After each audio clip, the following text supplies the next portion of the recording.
Aaron's had it done. Yeah, look at him. So we go down here. This is a snake show. Oh yeah. For a show, to a show for about a week or two, so we'll find out together what sort of mood he's in. Now, once I get it out, feel free to yell out if you have any idea what species you think this snake might be. Bird, you coming out? See part of it. If you have any ideas, guys, like I said, feel free to just yell it out. It's not a tiger snake.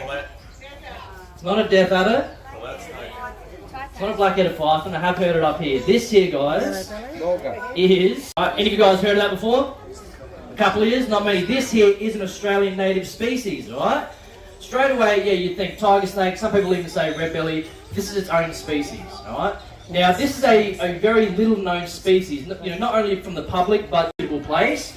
So most of the time of the year, they spend living in cracks in the soil, and they come out early in the morning, late in the afternoon, and then obviously in the cooler times of the year they will come out. They spend all their life underground.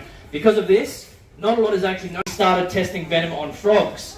Then red-bellied black snakes would probably jump to the top of the list because they have evolved to primarily eat frogs in the wild. Their venom works more effectively on frogs. So the only way we're ever going to get an 100% accurate read doing is this is how a snake smells. They taste the air. They do it very differently to how we do it. So that tongue flicks out, it picks up scent particles, goes back into the mouth to an organ called the Jacobson's organ, and from there it determines out here in Australia.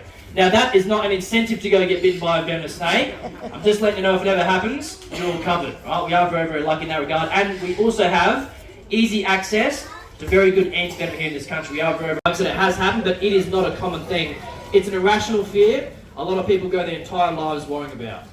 Does anybody actually know what animal does kill the most people in Australia each year on average? Besides, a bit boring, but like I said, if you don't know how to do it correctly, you will after this show. So a lot of people still believe that if you are bitten by a venomous snake here in Australia, now you can disagree with me if you want, but you'd be wrong.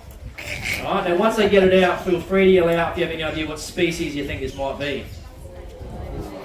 What do you reckon, guys? It is a python. What species of python do you reckon? A yellow one. Well done, guys. Nothing gets past you, does it? But this here is a carpet python. This is an albino Darwin carpet python. Alright, guys? So normally they do not look like this. Right? This is a genetic mutation. So albinism, he lacks all the dark pigments, and he even has the reddish pinkish eyes as well. Alright? So normally what these snakes look like is, imagine it's still got, I know you're wrapping up with Mike, give me a sec, guys. Imagine he's still got the yellow banding, but instead of whites, he's got browns and blacks. That's normally what they look like. Normally these snakes have very, very good camouflage. In the wild, this thing would not stand a chance. It's got no natural camouflage. It would have been picked off at a very early age. It would have been eaten by a bird of prey or a goanna or something like that. Luckily for this snake, it was hatched out in captivity. Don't worry about. Now, as you can see, they're very, very good climbers. Carpet pythons do spend all their life in the trees in the wild, but they're hunting things like birds and possums and rats and that. What these snakes do to hunt is they are ambush predators.